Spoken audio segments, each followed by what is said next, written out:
Hola, ¿qué tal? Bienvenidos a su podcast La Nueva Prudencia. El día de hoy, pues en este nuevo episodio vamos a estar tratando, pues digamos, un tema nuevo, muy reciente, prácticamente recién salido del horno, que ahora sí que son las recientes propuestas dadas por nuestro presidente de la República, en donde nos enfocaremos principalmente en dos puntos clave direccionadas a lo que es el ámbito laboral. Primeramente, que es el aumento del salario mínimo, y lo que es la reversión de las reformas en el sistema de pensiones. Y pues para eso el día de hoy contamos con dos grandes invitados que nos acompañan ahora sí que todas las semanas, así es siempre, que pues aquí por un lado tenemos a Gabriel. Bienvenido, Gabriel, un gusto tenerte de nuevo por acá. El gusto siempre es mío. Y pues claramente aquí a Katia, igual un gusto tenerte por aquí de nuevo, ya que la semana pasada te nos fuiste, no nos acompañaste. Como le siento. Así es. Y pues ahora sí, para adentrarnos un poquito al tema, platíquenme, ¿qué piensan sobre esta nueva reforma? O número uno, ¿con cuál quieren comenzar? ¿Con la de la reversión del sistema de pensiones o con el salario mínimo? ¿Qué tienen que proponerme este día de hoy? Bien, si me permiten, por favor, poner un contexto, ¿no? El contexto en el que se dan estas iniciativas por vía de reformas a puntos constitucionales específicos que señala el presidente de la República. Lo hace el día de ayer, conmemorando el aniversario, el 107, si no me equivoco, corríjanme ahí en los comentarios, si no es el 107 aniversario de nuestra Constitución, de la de 1900 o 102 aniversario. Bueno, por ahí está el número, verifíquenlo ustedes, pero son más de 100, ¿no? Respecto del aniversario de la Constitución Política de los Estados Unidos Mexicanos, la promulgada por Venustiano Carranza, ¿no? Y entonces en el marco de la conmemoración, él se permite proponer 20 puntos de reforma constitucionales. Estos 20 son muy diversos, van desde cuestiones judiciales, la famosa reforma al Poder Judicial, también está a la de extinción o desaparición de los organismos autónomos. Está también otro tema muy importante que es el electoral, la forma diferente en la que desaparecería el Instituto Nacional de electoral. Y bueno, hay otros ahí en el medio, cuestiones de vapeadores, del campo, pero de la protección de los animales, por supuesto. Pero hay dos que nos interesan a nosotros, como bien mencionaba Litsi, que es el tema al salario mínimo y que es el tema de pensiones. Si quieres entramos con el tema de pensiones. Y aquí le doy le paso la pelotita a la cancha de Katia para ver qué ha escuchado, porque esto además aconteció el día de ayer sobre pensiones, y sobre eso podemos ir platicando, ¿no? La verdad es que poco tengo ondeado o comprendido bien de qué va la línea sobre el tema de las pensiones. Entiendo que involucra a tomar los cambios que dan a partir de 1997 y que han estado vigentes hasta el día de hoy, es las que nos han venido tocando. Entonces entiendo que es esta y que tiene que ver con que nos vayamos con el 100% de un salario, pero ahí sí te pediría que tú me expliques a fondo. Muy bien. Efectivamente, lo que busca esta iniciativa es contrarrestar la reforma o el cambio a la ley del Seguro Social que se da en 1997 con el presidente en ese entonces, Ernesto Zedillo, pero también no solamente esa, sino la de 2007 en el gobierno de Felipe Calderón, ambas, uno por el sector privado y otro por el sector burocrático, en donde ambas sin duda se lesionó de una manera muy flagrante y directa a todos y cada uno de los pensionados en este país, ¿no? Se cambiaron las edades, el número de semanas cotizadas, la cuantía en la que se podían pensionar, pero yo creo que la más importante, y que menciono que sin entrar a fondo de la iniciativa como tal, porque tampoco las tenemos, solamente la anunció, habría que ver qué pasará con las AFORES, las administradoras del Fondo para el Retiro, porque esta fue la gran peculiaridad, las diversas AFORES, y luego en 2007 la AFORE gubernamental, que es el pensionista, ¿no? Estas administradoras, pues que fluctúan mucho con respecto al porcentaje que ellos otorgan a los pensionados por tener sus recursos administrándoles, y en algunos casos es muy poco el rendimiento, y hoy conocemos una diversidad de instrumentos financieros que pueden permitir que se potencialice la pensión que tienen los trabajadores. Entonces me parece que está bien, pero siempre y cuando se contrarreste o se combata a la institucionalización de estas AFORES, que bien es cierto, no son totalmente de gobierno, son totalmente autónomas, pero me parece que si se quiere atacar esto, se tendrá que tomar en cuenta a las AFORES, ¿no? Claro, y de alguna u otra forma siempre buscan que sea, digamos, un beneficio para el trabajador, pero de alguna u otra forma hemos visto que eso jamás se ha venido pues de manera clara, ¿no? ¿Y verdaderamente beneficiaría este cambio de propuesta constitucional al tema de la seguridad social, de las pensiones? ¿Verdaderamente nos beneficiaría a nosotros, que ya a nuestra generación le toca esto, Sí. sin haber tocado el tema de las AFORES? O sea, ¿cuál sería el cambio? Sin duda es un beneficio. Ahora, su servidor, ojalá que yo me esté equivocando, considero que es muy difícil que estas prosperen.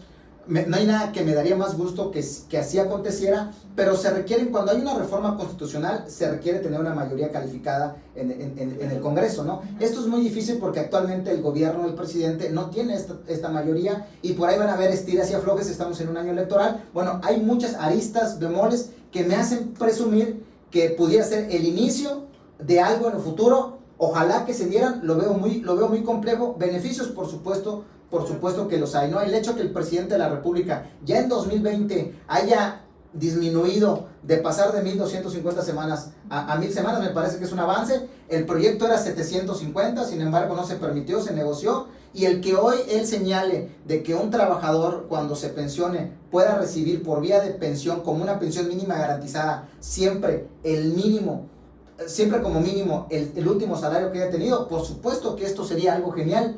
¿Cuál es la gran problemática? Que tanto el sistema de pensiones del Seguro Social como del ISSSTE tienen un boquete. O sea, los fondos de reserva están adoleciendo mucho e incluso se prospecta escenarios adversos financieramente. Entonces, yo sí creo que la iniciativa es correcta, pero el tema de operativo y el tema financiero son los dos grandes retos que tendrá este gobierno si es que eventualmente llega a prosperar esta reforma, ¿no? Claro, tendríamos que ver cómo viene redactada la propuesta de reforma. Sí, conocer toda la exposición de motivos, ¿no? Y sobre todo porque, como dice usted, ya estamos en época electoral y creo que venir a proponerlo como que en estas fechas igual es un tanto complicado, porque ahora sí que ya no le tocaría a él, sino que ver si él o la que la implementación le tocaría al a la siguiente administración, ¿no? En la experiencia de su servidor siguiendo estas reformas importantes, recordemos que en 2017 era para que la reforma laboral del 2019 se diera en 2018. Nos tocó año electoral y por eso no se dio y se fue y le tocó hasta el siguiente gobierno. Entonces, tal pareciera, como lo hemos visto en el sexenio pasado, que este tipo de reformas de un impacto trascendental las terminan dejando resultados electorales, pero no, si bien es cierto puede ser una tendencia, no quiere decir que así vaya a pasar en esta ocasión, claro, ¿no? ojalá se concrete.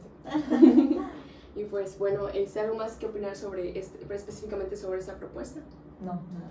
Muy poco más que ponerlo en la mesa, en la conversación, Claro. e ir dándole un seguimiento muy puntual, muy cercano, porque seguramente en prontos días iremos conociendo mayores detalles sobre estos puntos constitucionales por vía de reforma, ¿no? Solo irlos teniendo en cuenta y pues darle un seguimiento. Es correcto. De nosotros. Ahora bien, pasando a la segunda propuesta, que igual creo que esta es la que siempre viene con todos los años y siempre la proponen, pero nunca se ejecuta, ¿no? Que es el aumento del salario mínimo, pero protegiéndolo de la inflación. ¿Qué opinan ustedes de esto?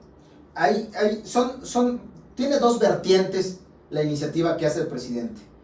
Una a un sector muy específico, que es salud, que es educación y que es seguridad. Es decir, que aquellas personas que tienen un trato directo con los servicios médicos, aquellos que se dedican a la seguridad, llámese policías, guardias nacionales y demás, pero como así los maestros, la iniciativa es que estos puedan tener un salario mínimo particular para ellos, no el general como el que ahorita vamos a platicar, y que lo que se busca es que haya una promediación y que ellos nunca tengan, en esta promediación que tiene el IMSS salarial, este sector particularmente nunca tenga un salario inferior a más o menos he leído que está por arriba de los 500 pesos, entonces ninguna persona que se dedica en estos sectores debería de recibir menos, y entendemos que al inyectarle este recurso a ello, pues sin duda nos da una pauta que es hacia dónde está viendo la política gubernamental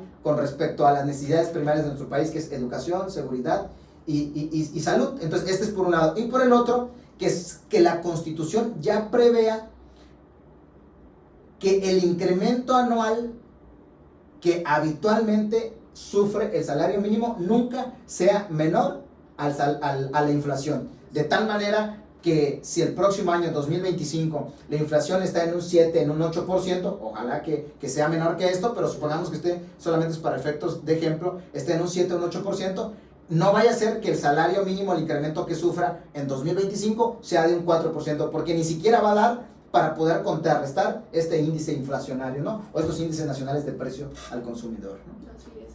¿Qué opinas que sea tan diferente, cuál sea la diferencia entre la propuesta de que el aumento del salario mínimo nunca esté por debajo de la inflación a lo que ya nos prevé la ley del trabajo respecto a que de por sí el salario mínimo ya debería ser lo suficientemente remunerador para salvaguardar, cubrir las necesidades no de un trabajador, sino de una familia?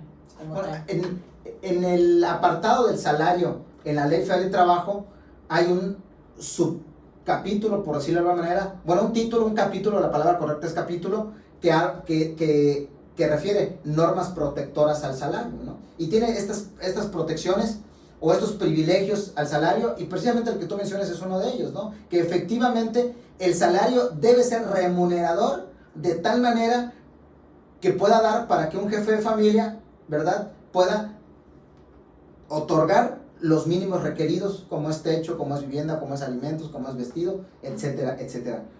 ¿Ya lo hace el salario? Bueno, creo que quedará en la reflexión. Deja mucho que desear. Su servidor diría que no, sin soslayar los aumentos que ha tenido, que han sido muy decorosos y para nada despreciables en este sexenio, pero me parece que todavía hay una gran brecha entre el incremento del salario y que verdaderamente sea remunerador, ¿no? Porque así como incrementa el salario, ¿qué es lo que hace el mercado?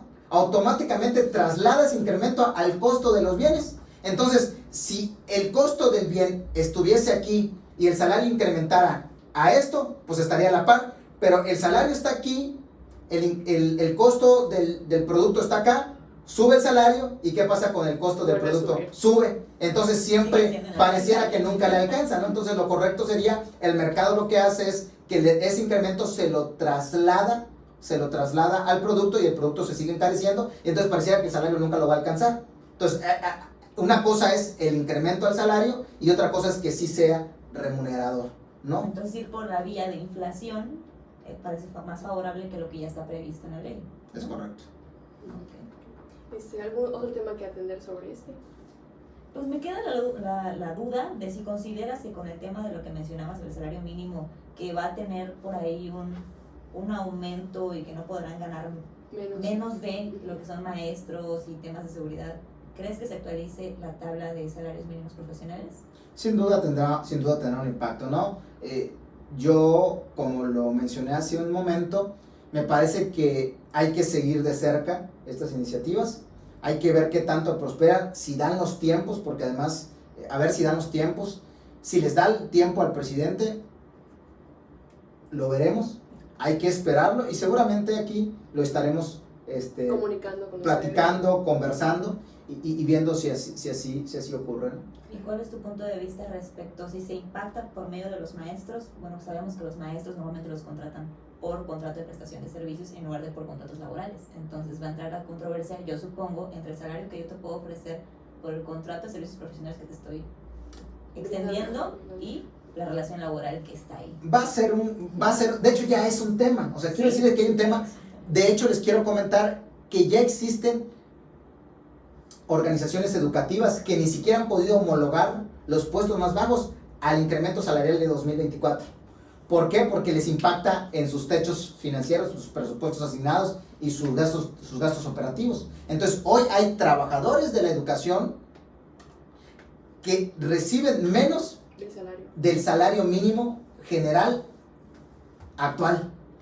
Y no lo han podido incrementar porque es un tema de dineros, es un tema de gastos operativos. Entonces, ahora imagínate cuando esto ocurra, sin duda será un gran desafío, será una gran área de oportunidad para los operadores de los diferentes sectores que hemos mencionado. Es muy interesante. Tenemos que seguir todas estas propuestas, a ver cómo vienen redactadas y pues en qué momento entren en vigor. Así es, hay que darle ahora sí que continuo seguimiento y cualquier cosa, si vemos alguna nueva novedad, pues les estaremos compartiendo Y pues por el momento creo que esto sería todo por el episodio del día de hoy. Y pues no olviden seguir en nuestras redes sociales y escucharnos como es en Spotify y en Facebook, así como en Apple Podcasts. Hasta luego, que tengan bonito día.